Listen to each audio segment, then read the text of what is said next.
Yeah, that was fruit, by the way. Um, Not actual fast food.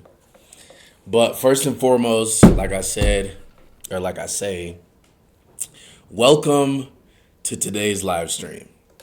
So first and foremost, I need to put on the kryptonites. Shit. You ever try to put glasses on with one hand? Ow! You ever try to put glasses on with one hand? There we go. It's not fun. But yeah, welcome to today's live stream. If you're new to the channel, what it do, what it dizzle dally do, you know what I'm saying? My name is Cloudy Wingz, CLOUDYWINGZ. And man, you can type that into Google and find all types of information about me. And you can also find my YouTube channel with 90,000 subscribers. So if you ever, just stumble across it, don't be shy, man. Come check me out. Come check me out. I do lifestyle vlogs, motivational things. It's a real fun time, man. So come check me out if you like it. You already know what to do. Hit that subscribe button. But today I want to do a topic that's kind of controversial, a little weird, but very different, very different. And if, like I said, if you're new to the channel, what we do here, we like to just have real ass conversations, man. Real ass conversations that mean some shit, real ass conversations that could make a difference, that could help change things, that could help put you in a different mindset. Could just all kinds of different conversations on trending topics, on not training topics, on topics that you would hear in a college classroom. We like to switch it up. And I always like to start my streams with kind of like a thought. You know what I mean? And I don't know what's going on with my voice. No, I am not sponsored by Chick-fil-A. I wish I was. Chick-fil-A, if you see the stream, come fuck with your boy. You know what I'm saying? Come fuck with your boy. You know what I'm saying? But so I kind of want to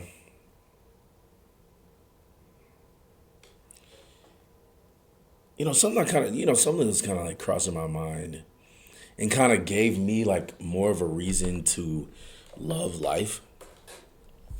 And hopefully, I'm hoping this reason will give you a reason to love life a lot more than you already do. And if you're even having a hard time with life, having a hard time, just kind of struggling with loving life right now. One of the reasons I love life is because there's literally always, no matter what, a moment where you think you're like, it's done, it's finito. You know what I mean? Like, you think shit's over with. You think, you're not going to be able to bounce back. And you think you'll never get past. And then, boom, you're looking back on that shit. You know what I mean? Like, it's crazy how that shit works, man. But hopefully that's another reason to keep living, man. Because that's what you got to do. You got to find reasons to keep going, find reasons to keep busting. You know what I'm saying? But with that being said, what up, y'all? Welcome to today's live stream. Yes, I know we usually do not do live streams at 3 p.m. It's usually like 3 a.m. But we're doing shit a little bit different today. And with that being said, I've been thinking about some different shit as well. And this different shit I'm talking about is some of the deepest, most, I would say, universal questions we face as human beings. Questions that that have been asked since literally the dawn of time, since literally like Adam and Eve type days, since literally, you know, the Jesus days, Bible days, BCs and ACs. You know what I'm saying? But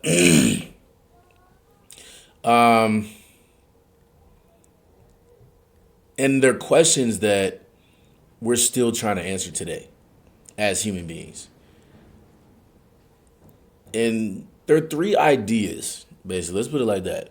There are three ideas, and you can break it down into the three ideas the way you want to break it down into the three ideas, and I'll try to keep you guys grounded on the different topics. You know, there's going to be a lot of different stuff that we're going to be touching base on today. But these three ideas that, in their own way, they kind of shape everything about our lives right now. Even though people have been trying to figure this shit out, and not even kinda, they do. But even though people have been trying to figure this shit out since way the fuck back, you know, like, you know, and it not only shapes everything about our lives, but it also shapes how we see the world, and also how we relate to each other as other human beings. You know, and I don't know about y'all, but I think that shit like this that we're about to talk about right now, shit like this is very important. It's very important to think about, and I think about shit like this on a regular basis, and not in like a sad ass nigga way. You know what I'm saying? Like not in a depressing ass, not like that. You know what I'm saying? Like, but in more of like a searching way, like a searching for more. You know what I mean? Like on some magical, like, you know what I'm saying? Like this shit, like Harry Potter status type shit. Nah, I'm bullshit. But there's something powerful in thinking through these kind of ideas. Something that makes the everyday life more meaningful, you know, more alive, you know, more shit, more popping. You know what I'm saying? Like, so tonight, not tonight. It's not fucking nighttime. I mean, if you're in fucking Asia or some shit, maybe it's nighttime. But you know, it's daytime here. So today, I want to dive deep with y'all into these topics, and I wanna hear y'all thoughts. So you know, comment in the chat. You know, tell me how y'all feel. Hit me up in the DM. Don't be shy. You know what I'm saying? Don't be coming on my shit acting like a little man. You know what I'm saying? Drop your perspectives. You know what I'm saying? And questions. You know what I'm saying? In the chat as we go. You know, this is as much of a conversation as it is a stream. You know, so don't be shy. So let's get into it. And I'm not gonna be like, oh, part one, like a fucking narrator. I'm not gonna do that shit. But you know, just kind of stick with me. You know what I'm saying? Stick with me, and you catch my drift. You know, so let's start with this big ass motherfucking topic right here. Death. That's right. That's right. I said it. Death. That's where, you know, shit ends. It all ends. But what if it doesn't? You know what I'm saying? Like, what if that's not where it ends? For as long as humanity has been around, I guess, you know, as long as, you know, niggas been breathing, we've been trying to make sense of the idea of death. You know, every culture, every philosophy, every religion has grappled with death in one way or another. You know what I mean? But for all the thinking, reading, and debating that everybody be doing, death still feels like this ultimate mystery. Because we all living, which is great, you know what I'm saying? But I want to start with this question, okay? What is death? Like, really? Like, really? Like, what is death? You know what I'm saying? Because you think about it, if you know anything about philosophy and shit like that, and I only know a tad bit, but the ancient Greek philosopher Socrates, for instance, had a pretty interesting take on death. In his last moments, like right before he fucking choked, or okay, I shouldn't say it like that. It's fucked up. Right before he died, and he was facing like an execution or something. I can't remember exactly the details on it, but I think it was an execution. He didn't seem afraid. Like he didn't even give a fuck. You know what I'm saying? Like he went out like a straight G.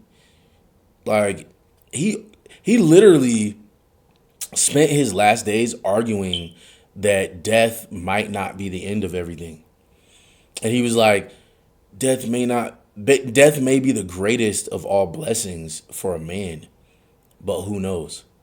Because it's like, and the who knows was actually what he said, but it's like in his mind, death was either in eternal sleep, free from like dreams, or like a journey to another place where he could kind of continue his conversations with the great thinkers of the past. That's how he saw it.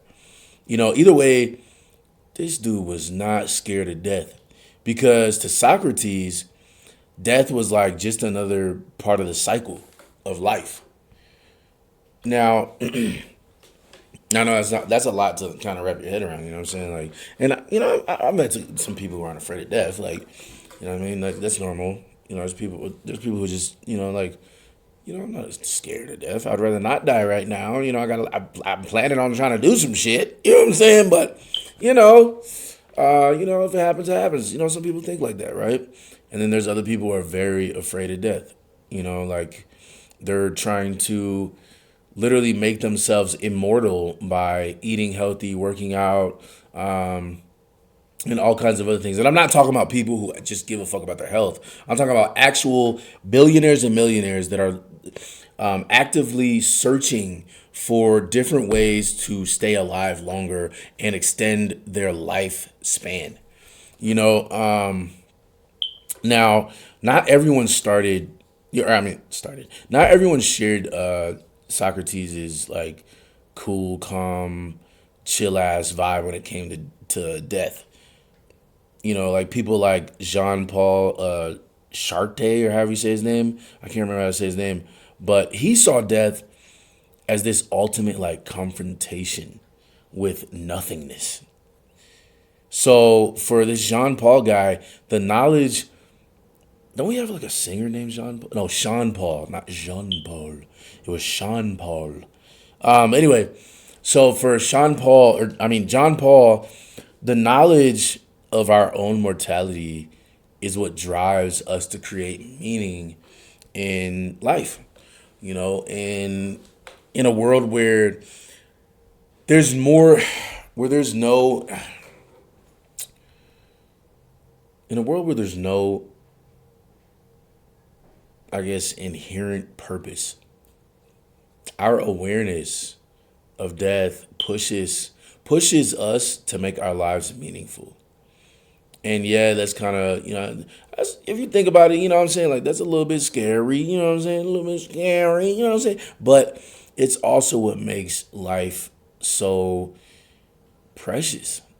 You know what I mean? So beautiful, because the fact that we know we're going to die means we have to live intentionally. It means we have to make choices, to make, the right choices, but to make something of this short existence, right? And then you've got people who are called free thinkers, right? Free thinkers like a guy by the name of Martin Heidegger. I can't remember how to pronounce his last name either, but he kind of took this philosophy a step further, and he said that our understanding of death is what allows us to live authentically, which kind of makes sense, you know what I'm saying? But without the awareness of our own death, I guess you could say, we we would fully or demise, you know what I'm saying? We wouldn't fully appreciate the gravity of our choices. You know? Like when you make fucked up choices, or like you make such a fucked up choice, you're in prison for life or some shit. Like if life wasn't so short and there was like all these other different things that had to do with life, then maybe it wouldn't hit so hard. You know, but obviously if you're in prison for a lot, maybe I should have said 30 years or something. I said life. Nigga, we talking about death, and I said life. But anyway, death isn't just an end. It's a constant reminder that shit, we alive. You know what I'm saying? We kicking, we breathing. And in that kind of tension between living and knowing we won't live forever is where we find the true meaning of life. That's crazy to even think about. But and these are all opinions. A lot of this is all opinion of how I feel, and then some of it is just philosophy based. And I feel like some of these things you would hear in a college philosophy classroom. I feel like the way I could talk about this subject for a while is in a way a professor would talk to his classroom. So if you want a free college lesson, hey, come on in. No student aid required. Anyway, but what about immortality? If you don't know what immortality is, it's basically escaping death, like just living forever. And can we escape death? That's a good question, because some people say yes, especially now in the age of technology, yada, yada, yada. There's a movement called transhumanism. There's actually a special, I think it's on Netflix, I can't remember, about this, but it's the belief that we could one day transcend our biological limitations and achieve immortality through technology.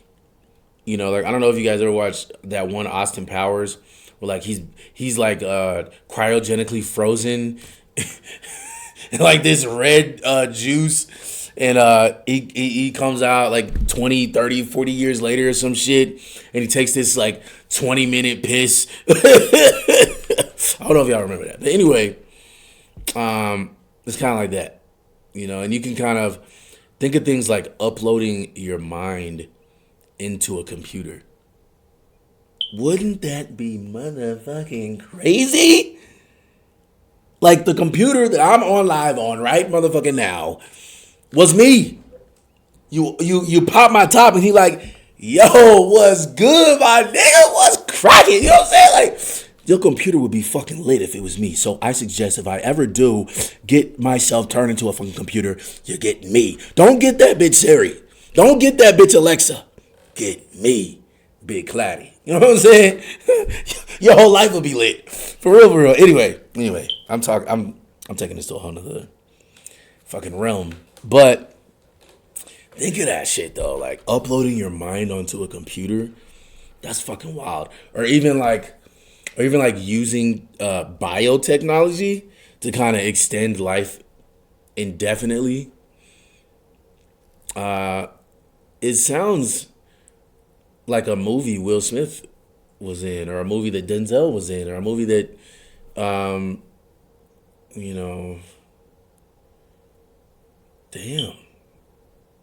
like that would be crazy. But more and more people are asking whether immortality is within reach. Like, could we achieve being alive forever and just kind of escaping and cheating, going to heaven or going to hell? You know what I'm saying? Or wherever you go. You know what I mean? But because, people have their different religions, yada, yada, yada, right?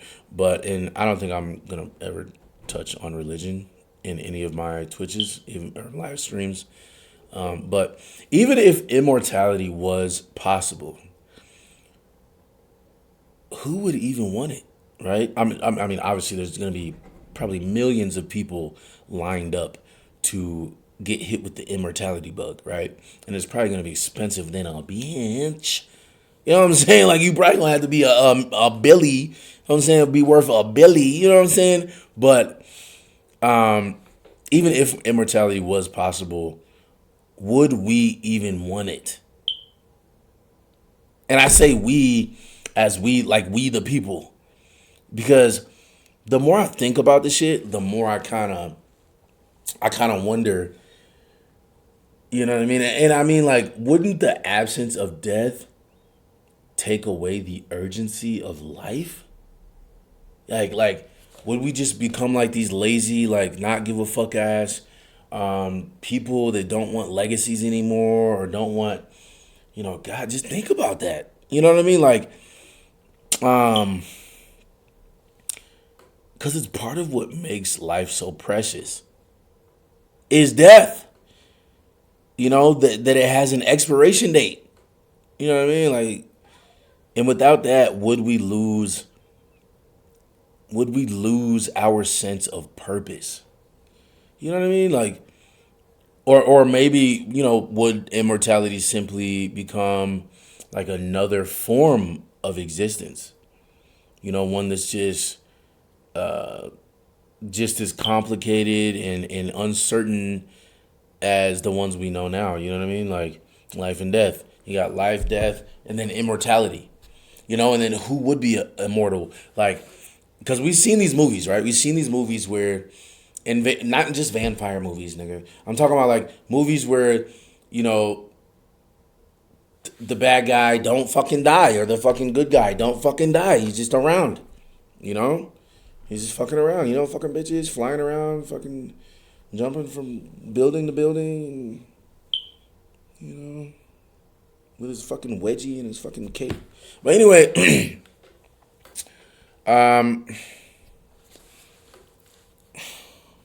it's like there's also this idea, especially in like the what's it called, the sort of philosophy. It's right on the tip of my tongue. The Stoic philosophy, that immortality isn't about surviving physical death at all. It's about, within that philosophy, it's about the legacy we leave, right? And Marcus Aurelius, the Stoic emperor, actually wrote about how our actions kind of ripple out into the world, into the universe, and the way we treat others, the way we live our lives, it stays around beyond our time here, and in this sense, maybe immortality isn't about escaping death, but about kind of living so fully that our impact on this whole entire earth or universe or whatever lasts forever. You know what I mean? Like, they say that fame is a form of immortality. Like Michael Jackson, everybody knows who Michael Jackson is, right? He died a while ago, but he's going to be brought up for generation after generation after generation after generation after fucking-ration. It's Michael Jackson. That nigga. You know what I'm saying? Like, you do that in a goddamn grocery store. You stop on the fucking middle of the goddamn grocery store. You get on the fucking cash register and you say, everybody gonna be like, God damn it, it's Michael Jackson. They're gonna know exactly who that is. No doubt about it. You know what I'm saying? Like, that is a form of immortality. Or you got to think about these wealthy people, like the Rockefellers, like, even the people who own Walmart. I don't know what's their last name? The Wallards? I don't know. I can't remember. But think about how that store has out, or like the people from Eli Lilly. That's something I can relate to because growing up as a kid, I knew some of the Eli Lilly family members. I've been to a few of the Eli Lilly mansions. My family knew a few of their family members. And if you don't know anything about Eli Lilly, they are some of the biggest drug manufacturers, legitimately. Okay, no street shit, rich nigga shit. Like some of the biggest drug manufacturers in the world. Pharmaceutical. I should use the correct term. Pharmaceutical manufacturers in the world, and they were based out of Indianapolis, Indiana, which is where I actually grew up. But anyway, so to think about that Eli Lilly dead, but Eli Lilly is still alive and thriving. That is a form of immortality, and all right, so let's dive even deeper. Let's dive even deeper into the philosophy. Philosophy. I almost said philosophy, but it's philosophy of death.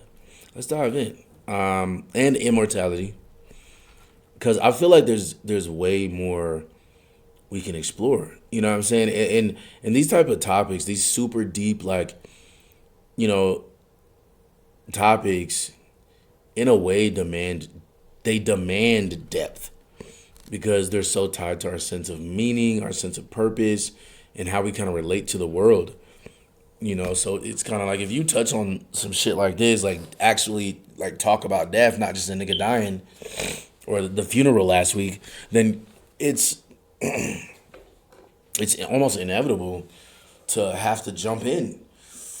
Have to dive in a little bit deeper than sometimes you'd even like to. But okay, so we already touched on what's that nigga name? We already touched on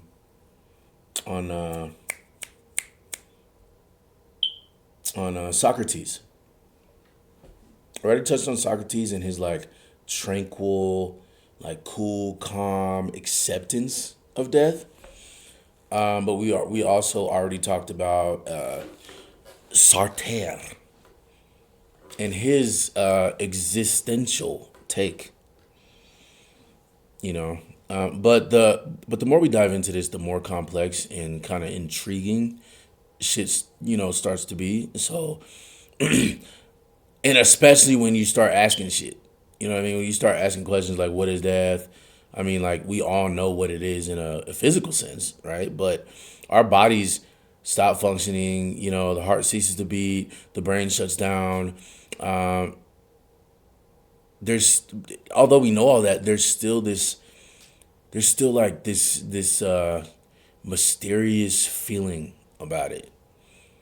Something beyond the physical sense of it, beyond the biology sense of death, and I think that's what we should be unpacking right now. Once again, I am not sponsored by these niggas. Anyway, unfortunately, but because I eat these niggas all the time. Oh, ooh, that did not sound good. I hope you guys don't clip that shit and turn it into a meme. I eat these niggas all the time. I hope not. Anyway, so let's unpack that shit. So we've always been like kind of like haunted by death's mystery. Maybe haunted is a bad word, but yeah, we've been haunted by death's mystery. Its finality, like it's the final era, the final level, it's the big boss dog. You know what I'm saying? Like, and it's unknown. It's unknowns.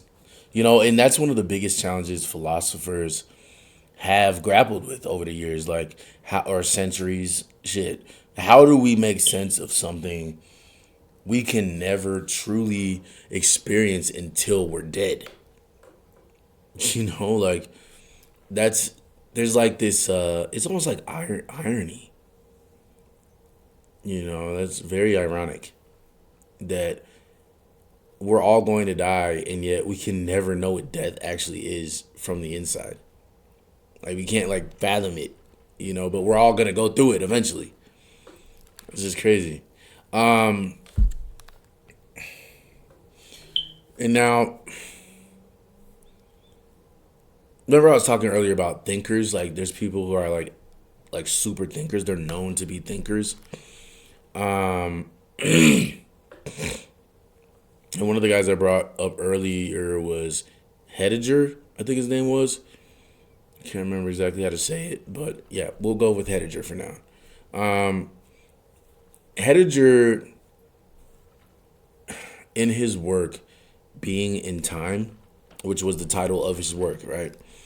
In his work, Being in Time, it calls attention to the fact that death is kind of something we can't experience ahead of time, but that it's constantly present in the background of everyday life.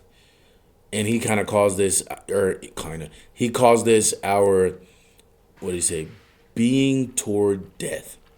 That's what he called it.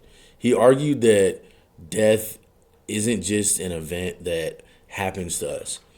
It's something that's always ahead of us, looming, shaping how we live, and it's the only one certainty we have is death. It's unavoidable, it's inescapable, and yet it's the one thing we can't fully comprehend. He also suggested that, what else did he say? What the fuck else did this guy say? I can't remember. Yes, I can. Give me 1 second. I'm having a brain fart. My brain is literally farting. But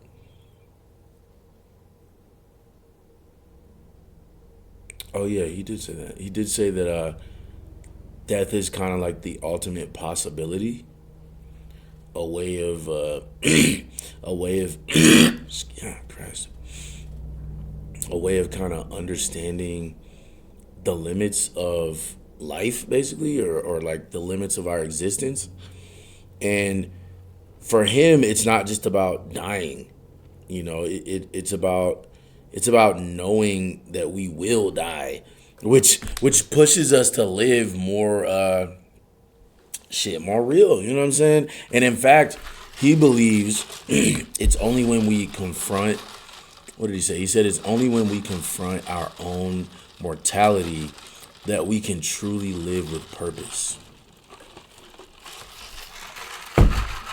And with that being said, I don't know why my damn throat is killing. I got a frog in there or something. But with that being said, that kind of brings us back to the question: can we really actually comprehend what death means in any meaningful way? If that makes sense. Like many philosophers, they've argued that we can't, and some of them niggas like some dude named Emmanuel. What's his last name? Something. Emmanuel Levinas, I think it was, or something like that. Levinas or something. I don't know. But anyway, he suggested that death is kind of like a mystery. It's like the biggest mystery ever.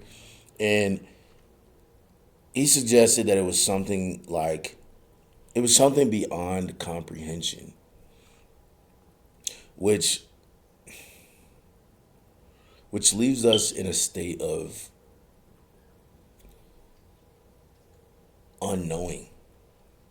Like all the time, we're not knowing shit about death. And Levinas, I think that's his last name. Death kind of represents a kind of like radical, like an ulterior kind of like thing, like a complete otherness, that we can't really assimilate into our understanding. It's like it's like a rupture in our reality, if that makes sense. And it's like, to him it was like the end of the narrative, and yet it's the point in which we try to give our lives meaning. But anyway, this whole idea that death as a mystery is like crucial because it underscores something really profound about the human condition, which is the desire to find meaning.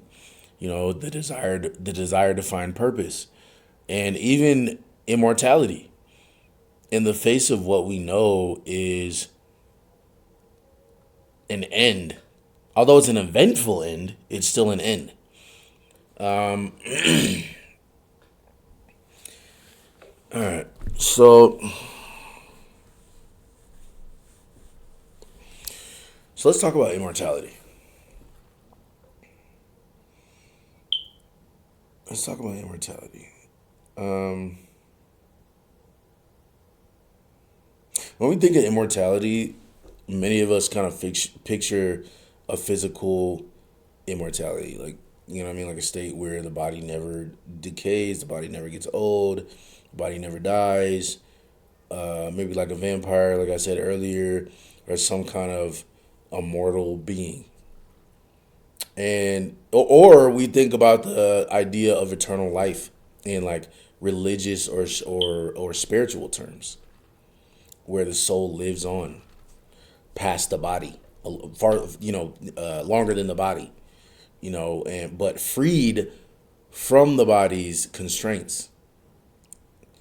And this is one of humanity's greatest hopes, but also one of humanity's greatest fears: the desire to transcend our own mortality, to literally live forever, to literally never have to face that cold, final time in our lives.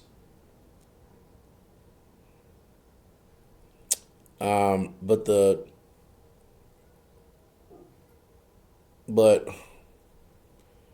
when I'm speaking from a philosophical sense, immortality is more complicated than just evading physical death, because it's tied to something, like something that's more intangible, something you can't really grab onto, something we often kind of just overlook.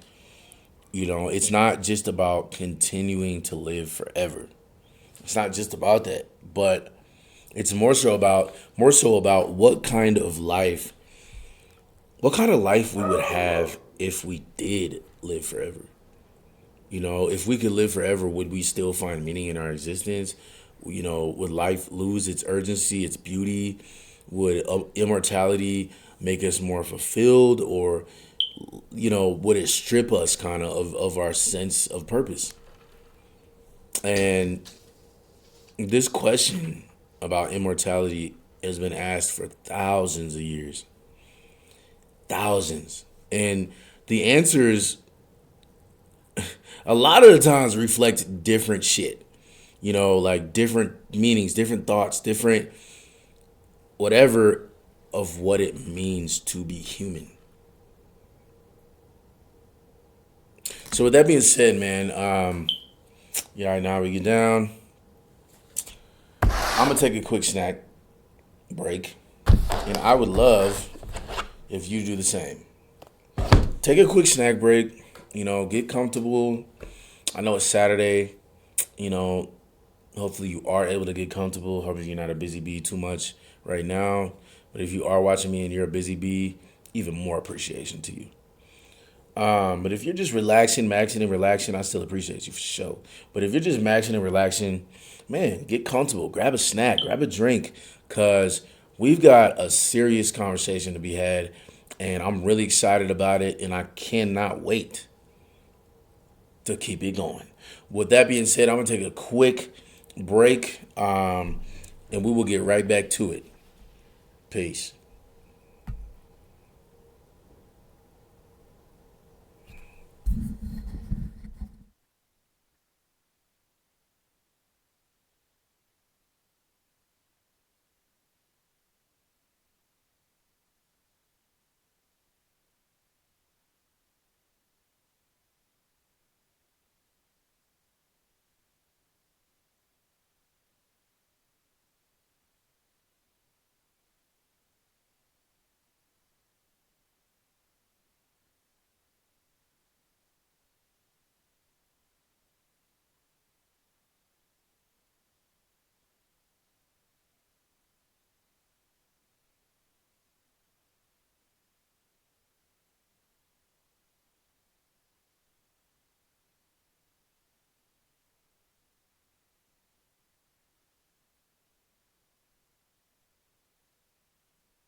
Testing, testing.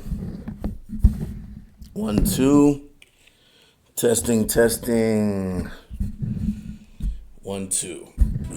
Oh, shit. Excusez-moi. Excusez-moi.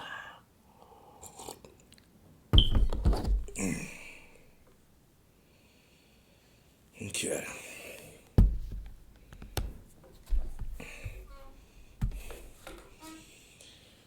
And we're back. We're back live. No, I'm just kidding. Man, my bad, y'all. That live or that break was actually a lot longer than I expected it to be, just because your boy got a little bit too comfortable. You know what I'm saying? Almost forgot I was on live there for a second. Man. Anyway, where are we at? So,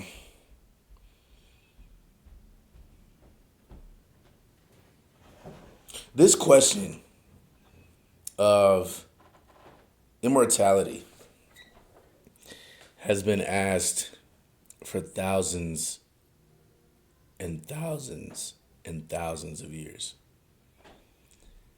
And the answers to these questions that have been asked for thousands and thousands and thousands of years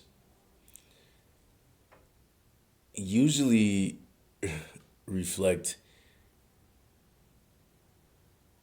different ideas of what it means to be human. And I know I said that earlier, but I wanted to, just kind of touch on that. Now, I know we spoke earlier about Marcus Aurelius. He was a Roman Empire who was like influenced by Stoic philosophy. And for the Stoics, immortality wasn't about preserving the body. It was about the legacy. The legacy left behind because of someone's actions. The kind of like the virtue they instilled in the world.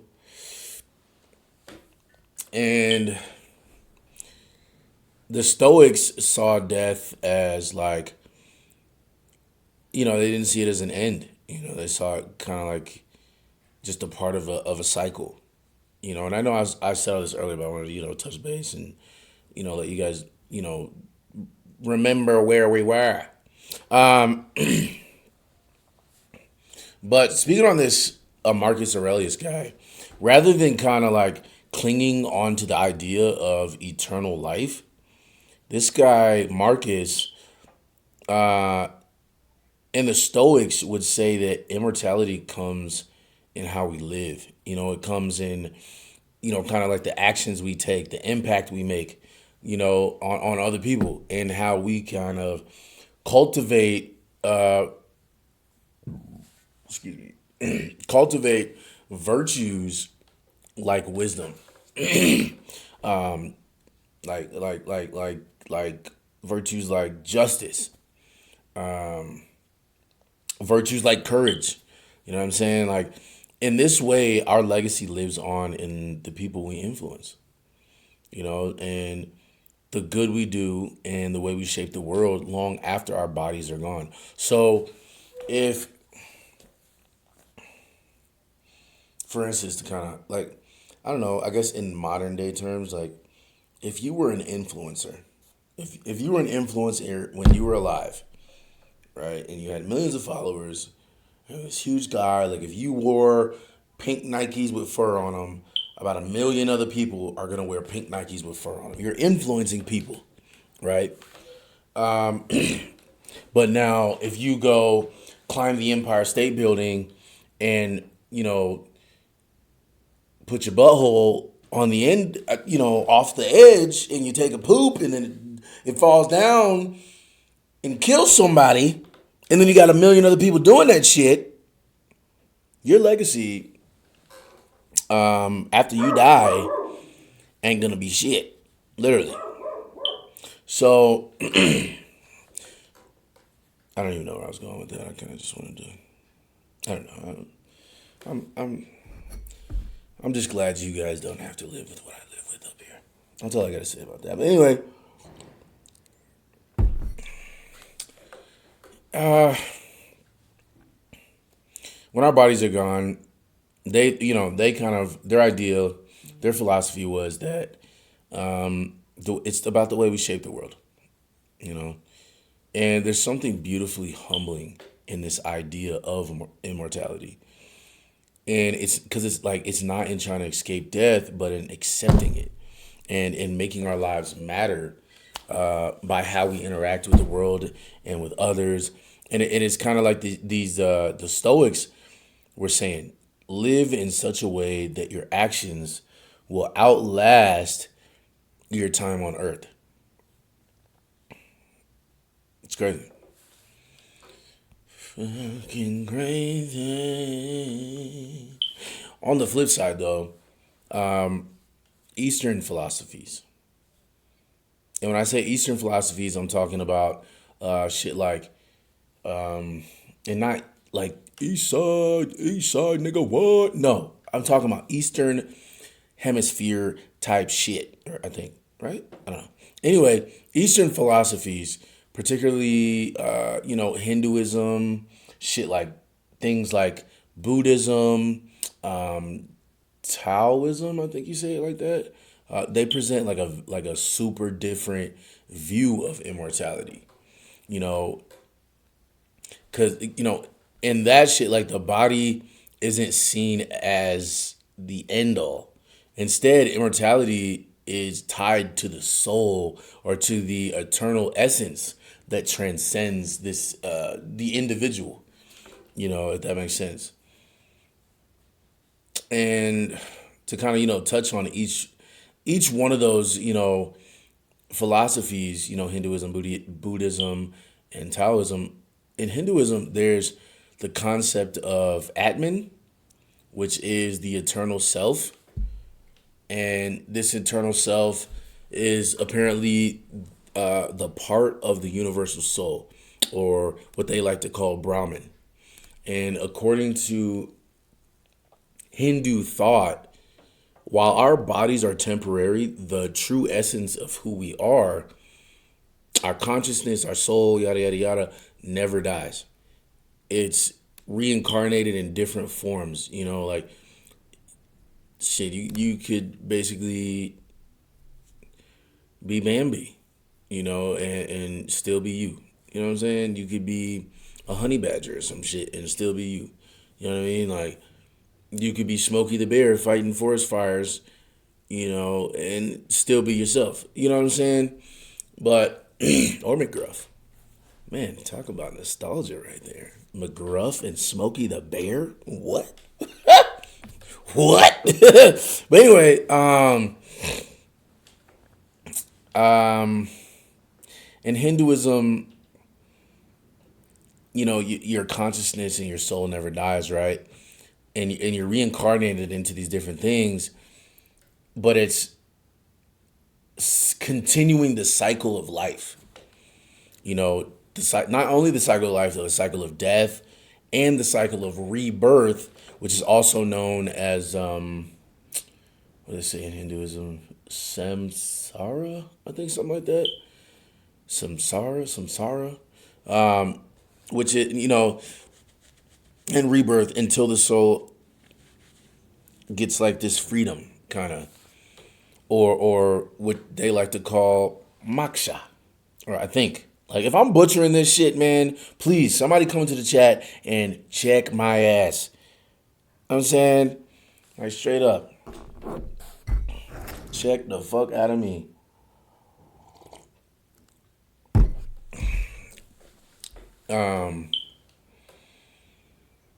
But until, like, your soul reaches this freedom, which is the state of being freed from the cycle of birth and rebirth.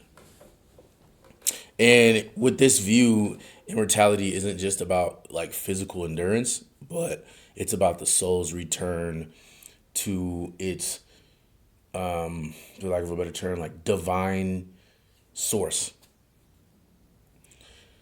And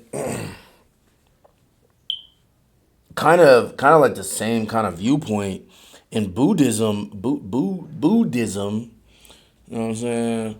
In Buddhism, the idea of reincarnation also plays like this huge role, right? But in Buddhism, it focuses more on, well, not just on the immortality of the soul, but more on overcoming suffering, overcoming the cycle of life and achieving this thing called nirvana. And no, I'm not talking about the band,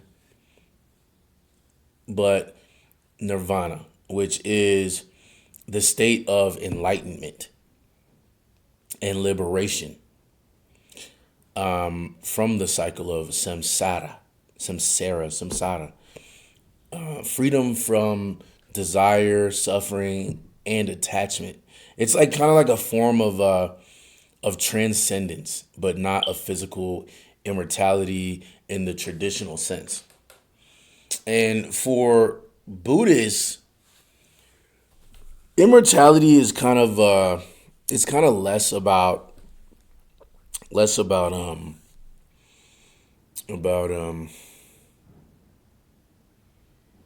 preserving the self, I guess you could say, and more about transcending the ego. Which is kind of tight if you think about it. This is kind of cool, you know what I'm saying? Like, just leave the ego at the door. You know what I'm saying? Like, it's about letting go of the illusion of like a permanent separate self and merging with the universe. Which is like, wow. Like, damn. Like, wow. I wonder if you get closer to like the universe or to like spiritual stuff or like religious stuff if like you're an astronaut. I'm just curious. I've always been curious about that. Like, cause like, are you closer to that divine? Like, are you closer to the universe? Are you closer to like this pure divine like thing that transcends you into nirvana? You know what I'm saying? Like, are you closer to that shit when you're an astronaut just because you're up there with the shit? You know what I'm saying? Like, I don't know. You know what I'm saying? And no, I have not been smoking weed. That was a real ass question. I'm not over here, high as hell trying to figure out what's going on with the universe. I'm literally talking about it. But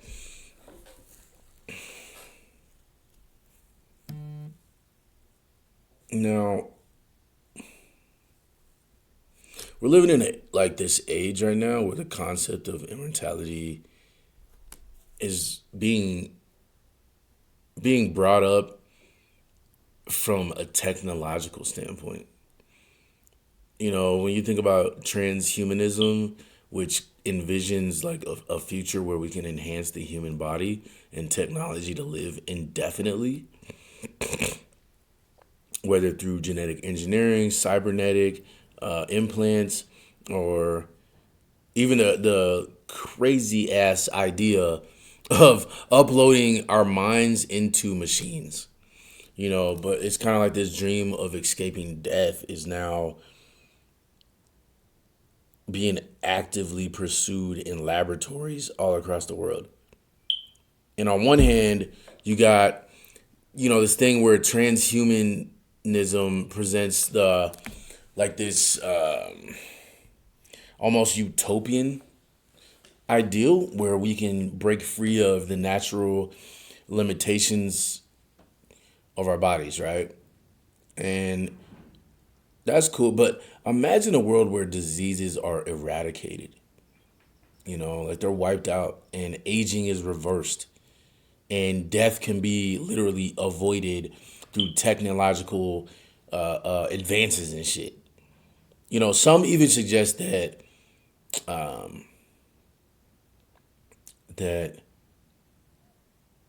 like I said, we like it's just crazy to think about like uploading your conscious mind to a digital format, which could which is basically living forever in a virtual realm. How is that even fucking possible? And where do I sign the fuck up? I would love, love, love to be the next Terminator. No cap. Just all I ask is whoever takes my conscious mind into this computer or whatever, robot or whatever the hell, please give me a penis that works, a penis that, and you know what I mean when I say works, but give me a penis. With my penis and my mind, I cannot be stopped. And if you could do me a favor and make it a decent fucking size, don't play with me.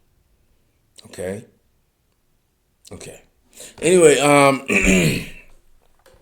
but even as like this, as like this, like technology shit kind of opens up these possibilities, the question kind of, it's still there. Would this be immortality in a meaningful sense?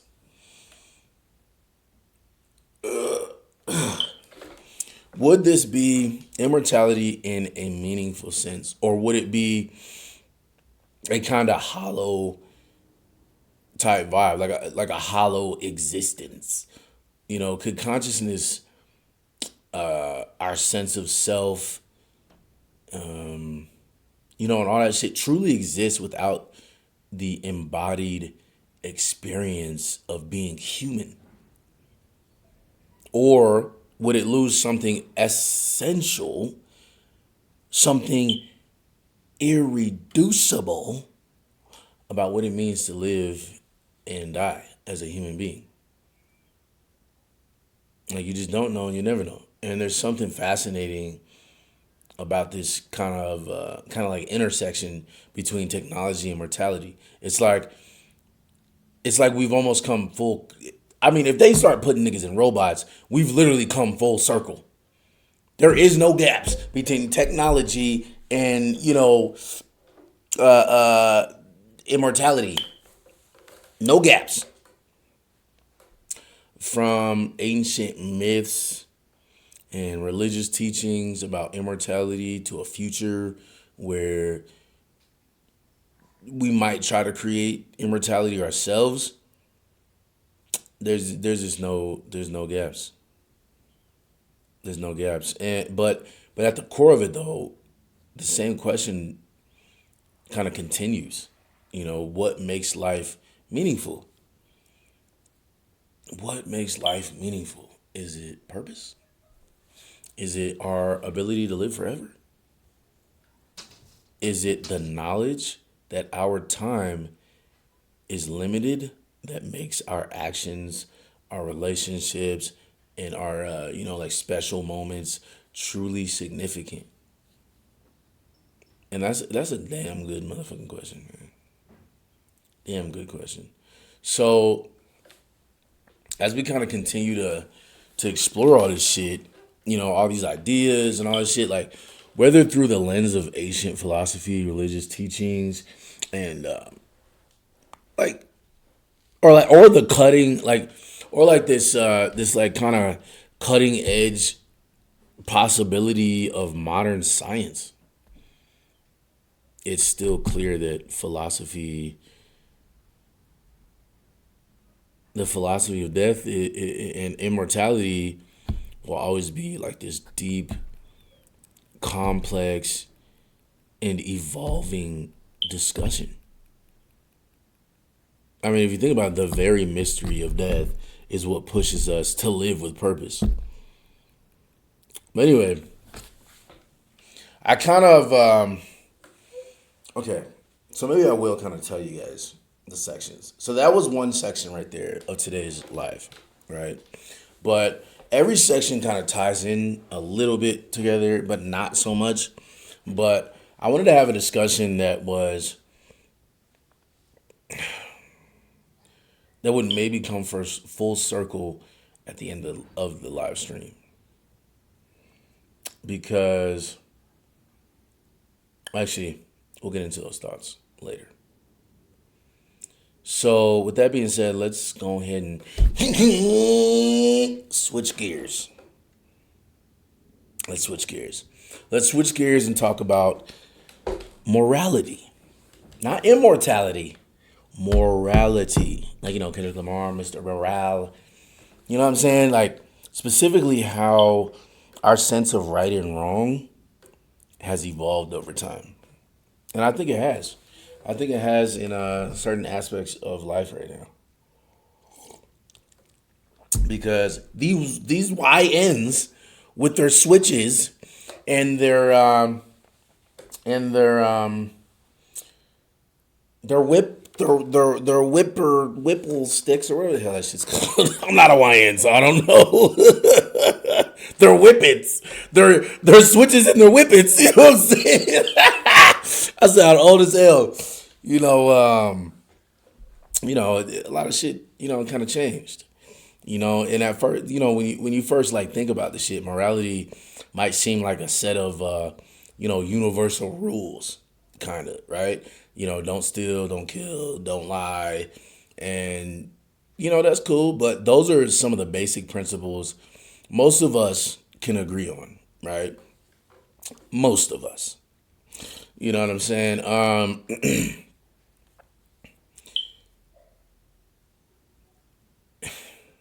But if you kind of dig a little deeper,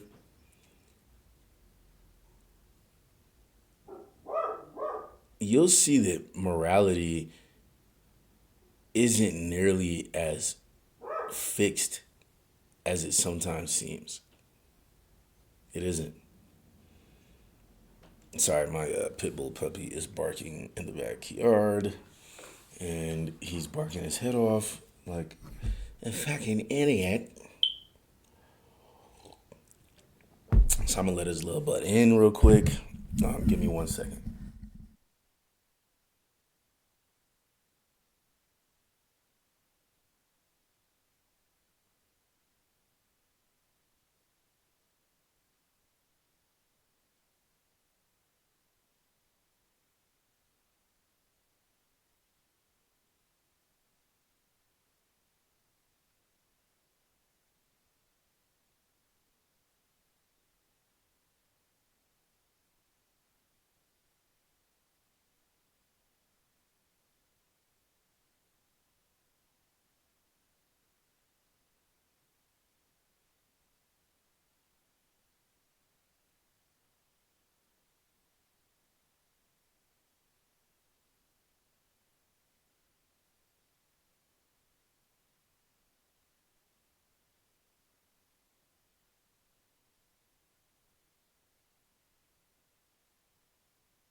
Okay, sorry about that, y'all. Okay, dirty. But let me see if I can remember where we were at.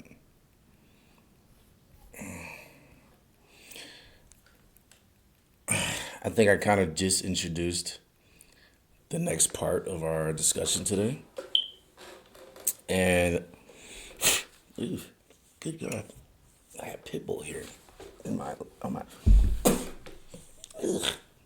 my lips. Anyway, Um,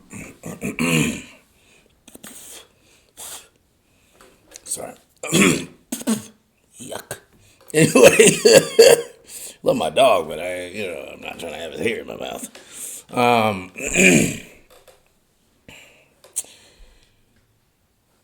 So like those rules, most of us can agree on, are like this general like blueprint type shit, right? And but if you dig a little deeper, you'll kind of see that morality is not like it's fixed. And I'll explain what I mean. You know, okay, so if we look at the the history of human societies, not just society, but societies, because there's multiple societies in human history. But if we look at the history of human societies, morality was kind of shaped by the needs of the community. In early human societies, morality was primarily about survival, protecting the tribe, ensuring the continuation of the family line, maintaining social cohesion. Back then, morality was tied to order and survival, and anything that threatened that order was considered completely fucking wrong. God, I wish there was a Robin Hood that just appeared out of nowhere right now and just took a few dollars from the rich and gave it to the poor. You know what I'm saying? Shit, where's that nigga at now? But anyway, but as societies became more complex, so did our ideas about morality. Ancient ancient civilizations, like those, like the Greeks and Romans, they started asking deeper philosophical questions about what it meant to live a good life. And Aristotle, for example, introduced the idea of virtue ethics.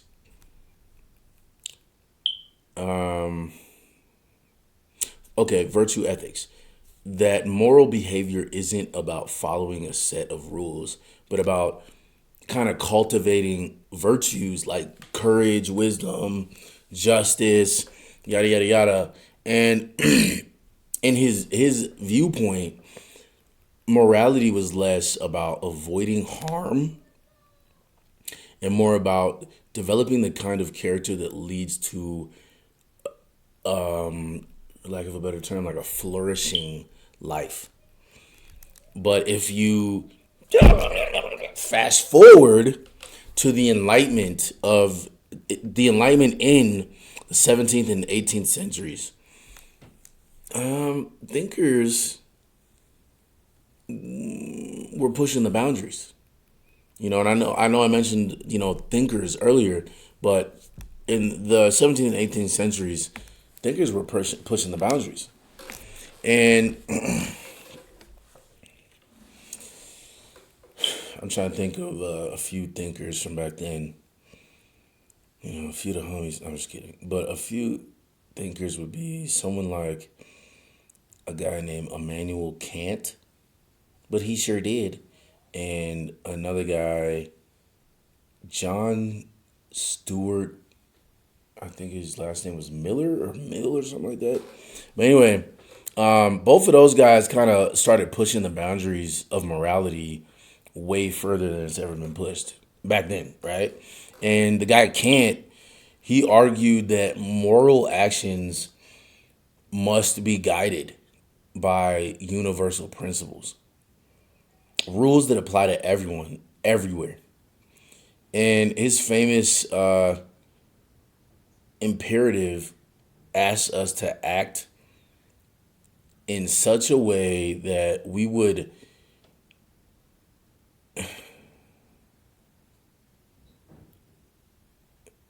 how do I explain this? Okay. This nigga here told us to act.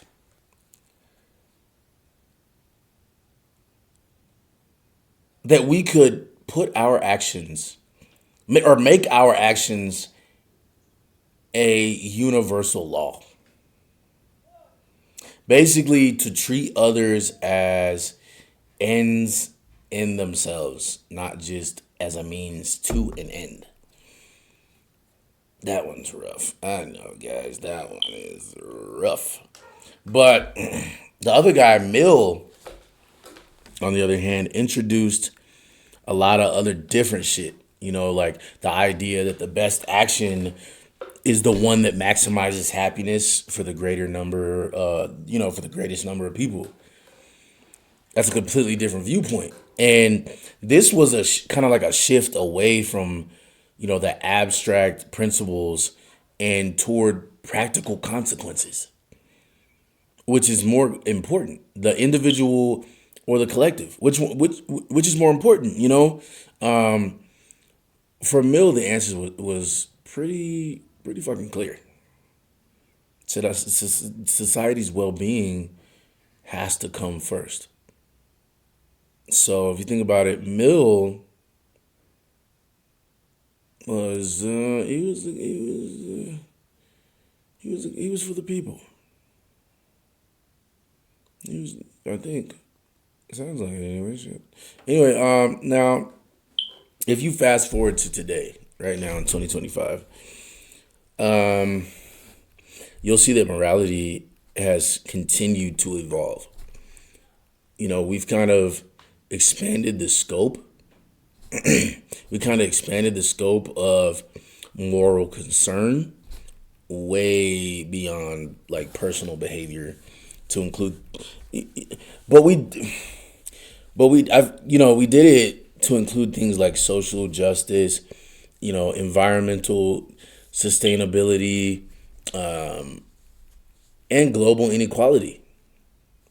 Issues like racial equality, LGBTQ rights, climate justice.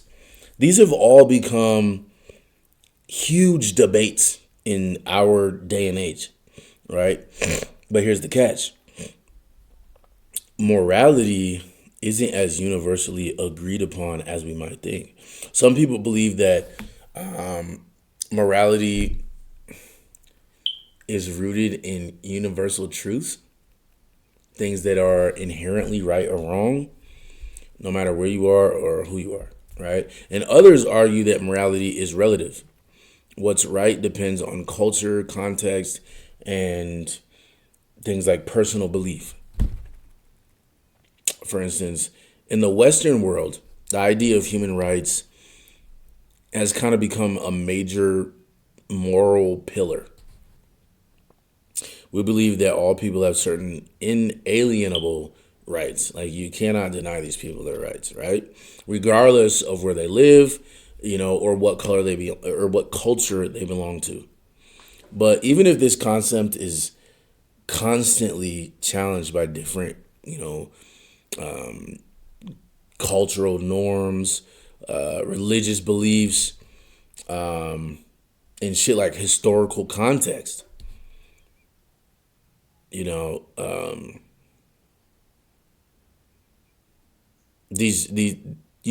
we believe that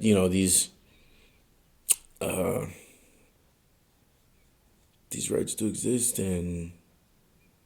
but anyway, look, okay, so I'm kind of like thinking as I'm talking, so it's kind of throwing me off, I'm doing way too much thinking about deeper stuff that has to do with this because I'm trying to keep this conversation at a certain level.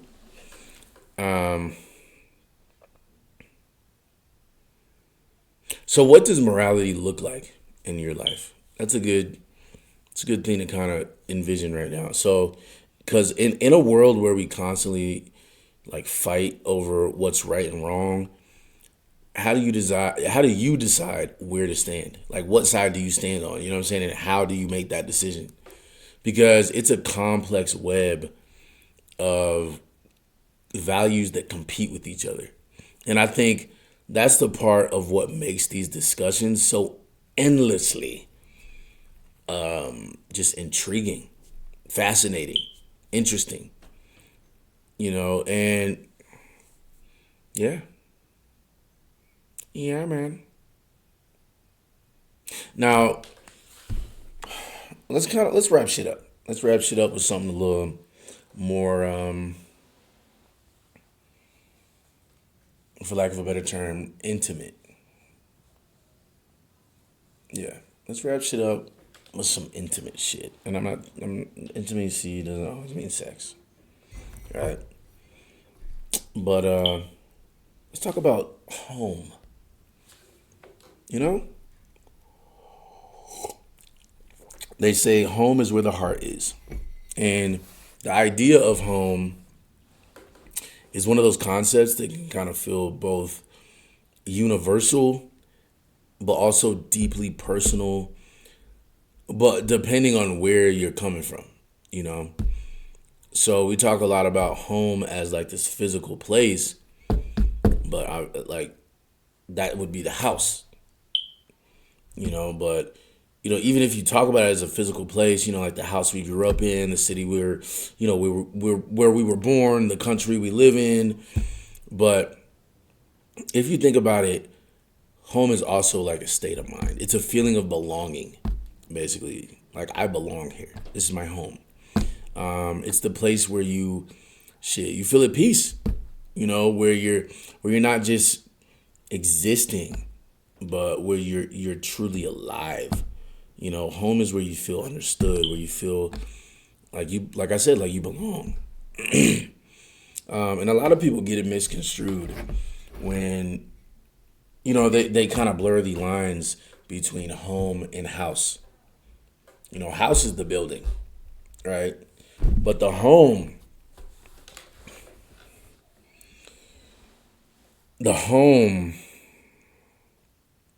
Okay, there's okay. Now I'm thinking. Now my mind's working. Okay, so there's this quote. There's this quote by the poet Rainier.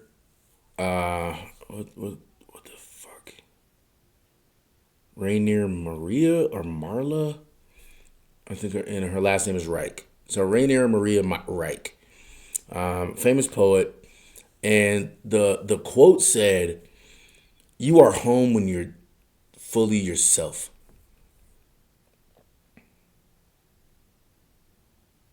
That speaks volumes, and it speaks deeply, right?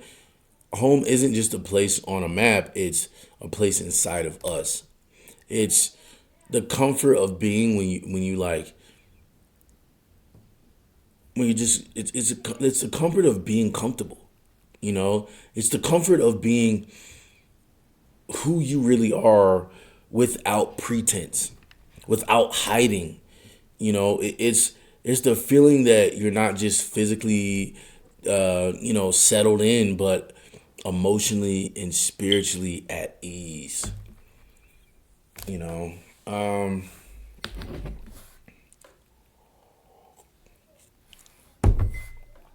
and okay, but here's the thing, though. Here's the thing. Belonging, belonging is like a big. It's a big part of that equation, too, though. It's in the same realm. It's in the same, everything, because it's one thing to find home in yourself, which is possible, you know.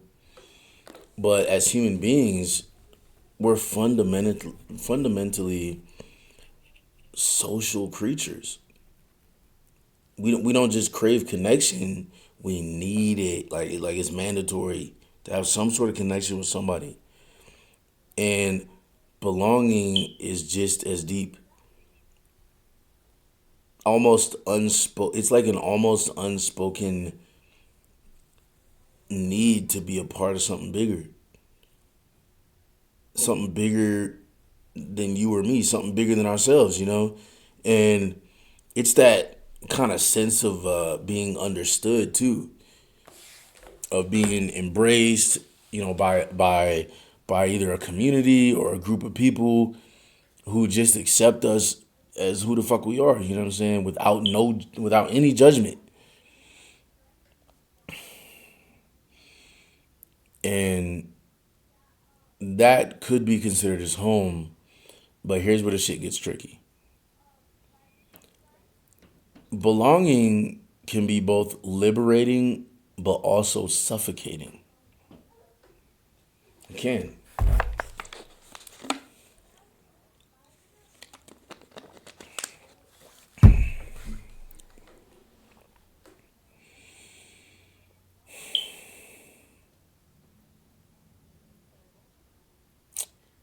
In a world, in a world, I don't know why my voice is cracking, but in a world that's increasingly globalized and interconnected, it's it's easier than ever to find places, people, or groups that feel like home.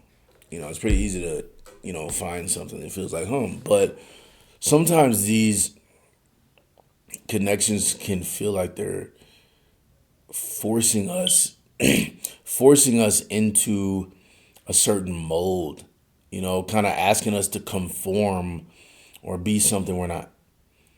And there's this tension between the desire to belong and the need to remain true to ourselves,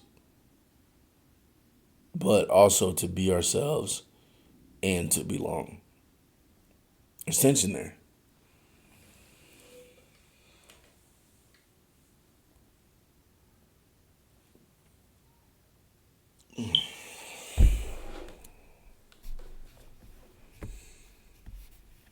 And this tension is something that's been played out, or is going to be, it's been played out across history, especially in times of social turmoil. Think about the concept of home for like marginalized, excuse me, for like marginalized groups, immigrants, refugees, people living in exile. The idea of home, of belonging, becomes complicated when you're constantly uprooted, or when the place you're supposed to call home doesn't fully accept you. It's got to be very different. That's even a very different ideology. Um,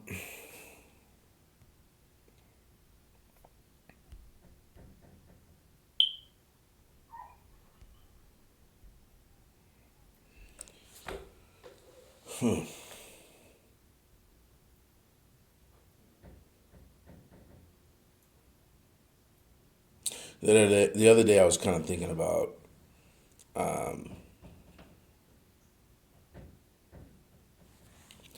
I was thinking about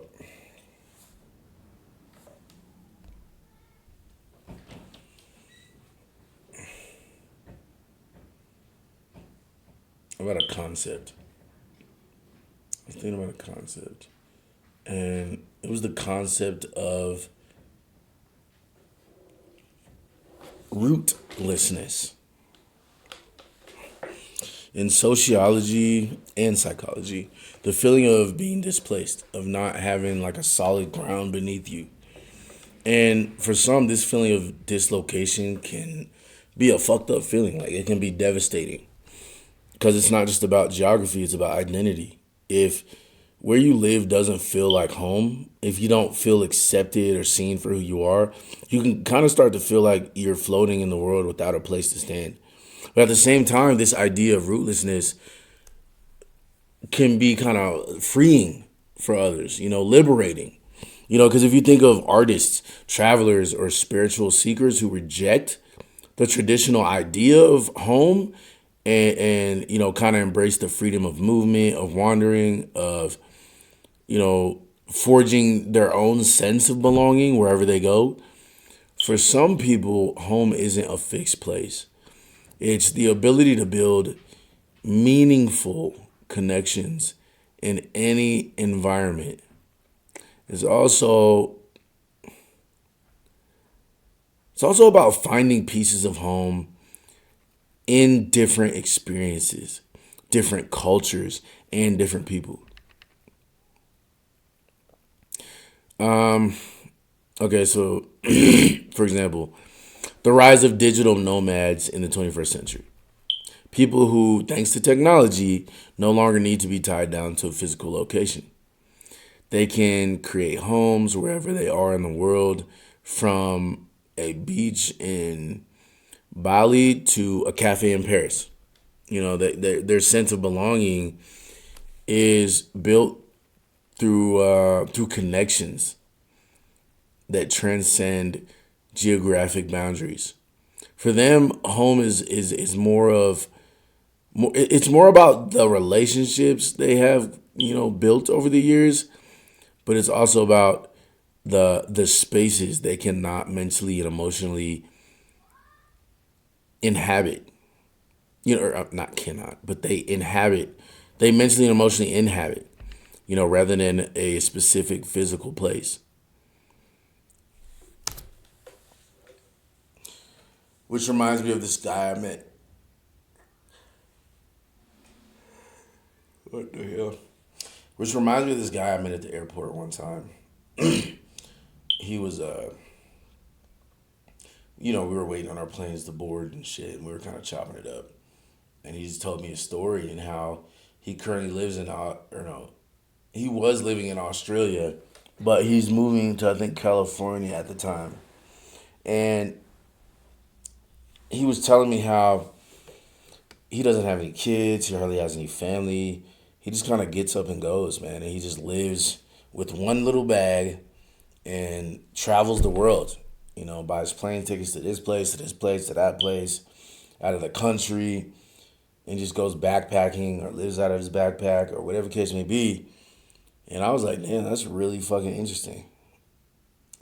So, make a long story short, he did give me foreign cash, which is cool. I got like a little tip or something.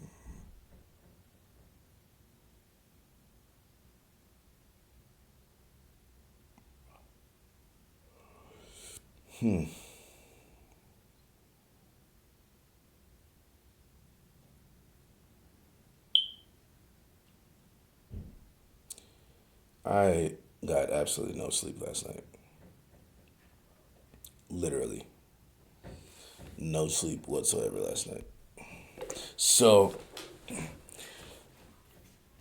sorry if I start presenting myself as tired than a bitch. But one thing I do like to do is I like to finish what I start. But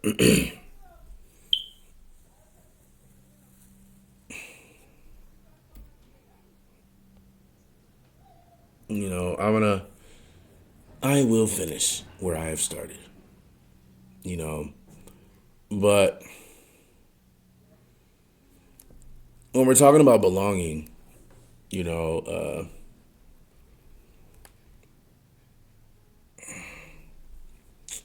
there's this tension between the desire to belong and the need to remain true to ourselves, to be ourselves, and to belong. And this is something that's played out across history, especially in times of, like I said, social, upset. And I read a few things about rootlessness, right? And if you don't feel accepted or seen for who you are, you can start to feel like you're floating in the world without a place to stand. But at the same time, some people don't look at it like that. They see it as freeing, and there's a lot of people who do what the guy I met at the airport does. Their sense of belonging is built through connections that transcend geographical boundaries. Like I said, home is more about the relationships they cultivate along their travels and the spaces they inhabit mentally and emotionally.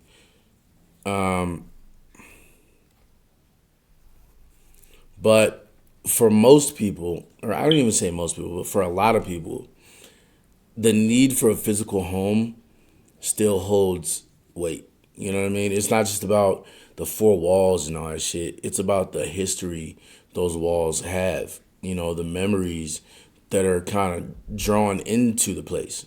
Think about the way certain smells, sounds, and things you see bring you back to childhood.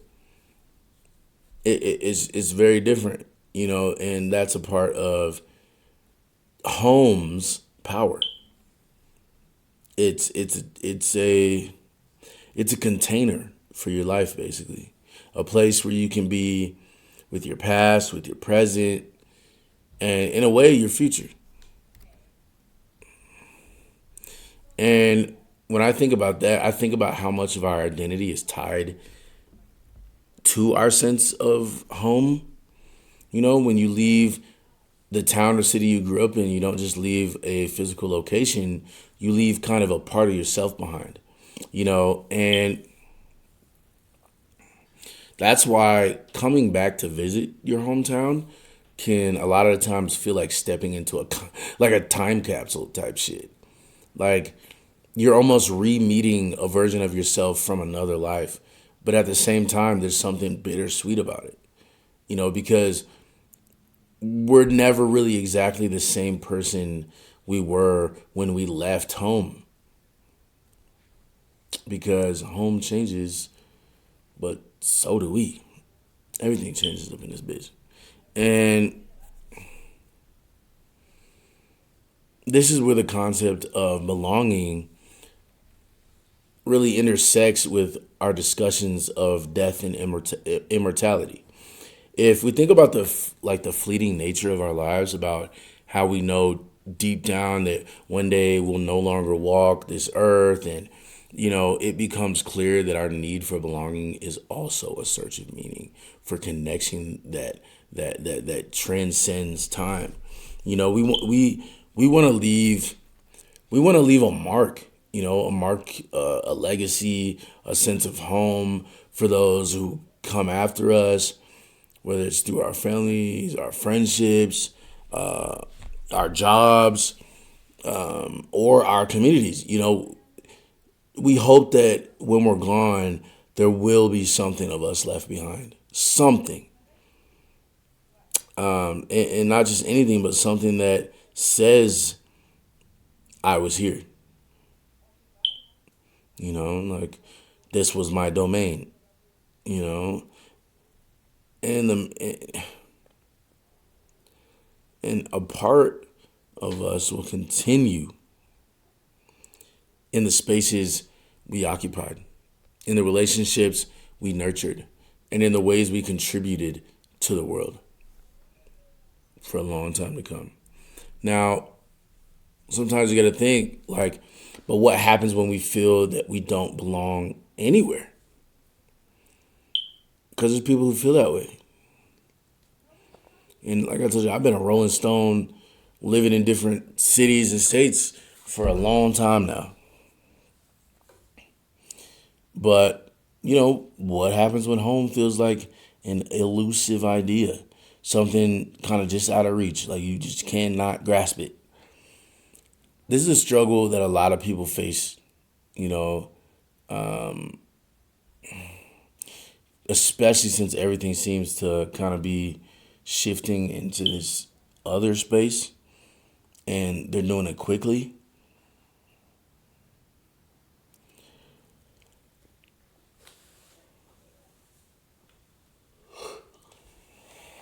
But it's because we live in a world where there's constant movement, but with that being said, the traditional sense of home, whether it's your hometown or your family, is in flux for so many people. It's just there in flux, and sometimes it should be, sometimes it shouldn't be. But this is where the philosophical ideas we've talked about before about death, about death, legacy, and the meaning of life intersect with our search for belonging. If death is inevitable and life is fleeting, then perhaps our search for belonging is part of what gives our lives meaning. It's not just about finding a physical place to settle down. It's about creating connections that give us a sense of purpose, a sense of community, and a sense of being seen, as well as a sense of home. And I think one of the most craziest things we can do is embrace the fluidity of home. Like maybe instead of searching for one singular place that will forever hold all the answers, we can find home in multiple places with multiple people. Maybe home is not a static concept. Maybe it's something we create new every day, you know, in every relationship, in every place that we meet, we make meaningful because we have to make it meaningful. Home kind of becomes a living, breathing idea, evolving with us as we grow, change, and learn. So when we talk about belonging, we're really kind of talking about connection. Connection with ourselves, connection with others, connection to the world around us. And in a way, this whole journey of searching for home, whether it's physical, emotional, or existential, God, I hate that word, is one of the most human things we can do. It's how we navigate a world that's always changing, always unpredictable, but still full of potential for meaningful moments and authentic connections. You know, um, we've been here for 2 hours right now, and that's a lot of shit to chew on, right? That's a lot. And we've covered a lot today. The philosophy of death and immortality, the evolution of morality in society, and the deep, often elusive concept of home and belonging. And these are big questions with no easy answers. But I think the beauty is in the search. You know, the beauty is in the way these ideas push us to think more deeply about our lives, our relationships, and our place in the world. And I'd love to hear your thoughts. So, how do you view death? How do you view immortality? How do immortality and the legacy you want to leave behind? What does home mean to you? How do you find a sense of belonging in today's world? Feel free to, drop your comments and your questions in the chat. Feel free to drop me a line in the DMs on any other platform. And I'm down to keep this conversation going. But if you've enjoyed this stream, don't forget to follow. Don't forget to like it. Don't forget to share it. And don't forget to check out my YouTube. And if you like that, subscribe. Because I'll be doing a lot more of these deep dives into life's kind of, the bigger questions of life. So I'm excited to see y'all next time, man. For real, for real. And thanks for being here. And as always, it's your boy Big Cloudy Wingz, CLOUDYWINGZ, signing off. Peace.